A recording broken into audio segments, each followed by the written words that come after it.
And this time, write once for a 9 in there in the half pass, yeah?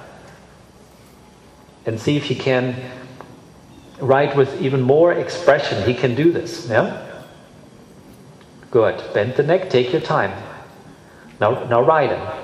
That's not quite big enough, yeah?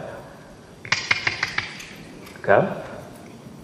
So, and you can go sometimes a little bit longer in the half pass, but the tempo for really high score, yeah, was not quite there, yeah? When I think about a half pass, and especially when you have a talented horse, try to keep this trot next time in the half pass, yeah? When I think about a really high score at the international levels, in my mind, I mean, this is just for me, a lot of people might criticize this, but I'm thinking for myself, I got to be somewhere between a medium trot and a passage. Yeah? If I can ride with this expression and my horse has the talent to go sideways and keeps the rhythm and the balance, you know, we can get those scores. And that's a good exercise too. If you start a little bit medium trot, yeah, and then put the half pass aids on, you start yeah, to get that idea. But you're right, that's what we look for. Yeah, and we want to be realistic there. There's not too many horses that can handle this. Yeah, I mean, when they don't have the proper balance and the pressure, it is silly to ask for that much. But if the horses are trained correctly and they have this type of trot, we can go for this. Yeah, getting better. Good. Send him forward again, both legs. There you go. So from the quarter line towards the end, that was the best part. Yeah, and what you did there on the long side, that's something you can do in the half pass. Yeah, good. Okay, and back to the walk. That's good. Okay, and then maybe we can see once more with the gray boy a few zigzag half passes. Yeah, so that we show a moment the difference in canter. Canter, when you're ready, we'll show once more the zigzag half passes, and a few times we're simply going to school it, yeah, and we're going to exaggerate a little bit the idea of straightening the horse and making sure we get the flying change 100% straight, yeah. Good, but first let's ask for a little bit more activity in canter. He has a good canter, show it, yeah? That's it. Yeah, collection is important, but remember to make sure that he still covers enough ground, yeah?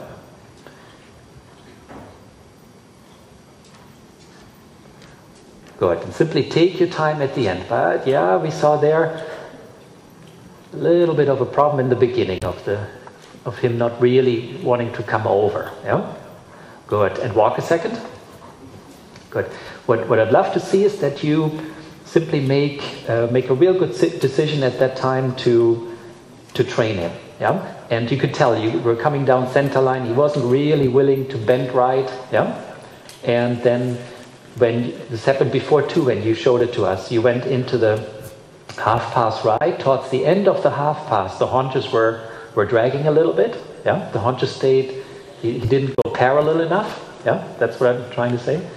And then because of the haunches staying a little bit to the left, you automatically had haunches leading going into the left half pass. Yeah, so very important when you school this movement that each and every half pass is really finished 100%. Yeah. And when you're not happy with the turn coming down center line and he doesn't offer you enough bend, take care of it. Ride a circle and get the flexion 100%. Yeah? And then towards the end of the half pass, exaggerate a tiny bit, pushing the haunches a little bit more to the right.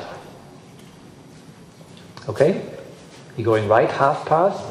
And then before you do the flying change, just for schooling purposes, push the haunches a little bit over to the right. Yeah? I don't mind if you change the flexion a little bit. Yeah, this is something that you can't do in the test. You can't go at the end of the half pass and ride a leg yield. Yeah, so some of the international judges some of the international judges really criticize that. Yeah? I still think, I'd like to see that in a schooling way, still much more, instead of just throwing the horse into the new direction. Yeah? But let's school it a few times, and I don't want you to think so much about the movement, finishing the whole zigzag half pass. Think about each and every half pass and make sure it's correct. Yeah? Yeah, and canter. And take your time. Write a circle first, and simply spend some time on the quality of the gait. That's always your priority, that the rhythm is there, which is no problem for him, yeah, but making sure that the activity is there. Send him forward. Good. And now making sure when you send him forward that the connection is acceptable. Do another circle. Yeah? Don't accept that he starts leaning in your hands.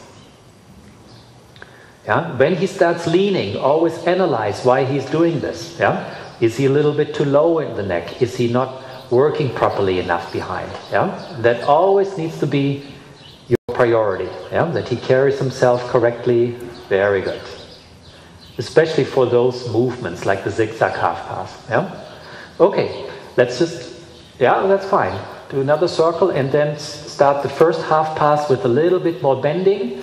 Be aware when you bend him more, for the first stride, his shoulder is going to try to stay a little bit to the left, so take care of that. Yeah? No, not really organized in the beginning. Take a little bit more time. Yeah? Instead of coming out of the turn and having the haunches lead, yeah? Make sure you ride at least a stride straight. Yeah? Much better. Now bend him more. Good. And now push the haunches to the right. No, a little bit too soon. I would have loved to see one more stride schooling there. Yeah? This was again the idea for the test, and I appreciate that you trying to do the movement from the test, but we're simply thinking about schooling. I'd love to see one more stride, pushing him a little bit more over with the idea of a leg yield, to ensure that he is not going to be crooked in the change, that he doesn't anticipate the next half pass. Yeah? You really want to be in charge. I like the turn, I like the bend. Good. And now left flexion, push the haunches to the right. Left flexion, left. No, move him to the right. That's it. So, yes, okay. And then the change. Change was late, no big deal, it can happen. Yeah, let's do it again. Change direction. So be careful, he's getting a little bit strong in front. That's good. And now we do it once more. Yeah? Make sure when you change the flexion that he's not moving to the left.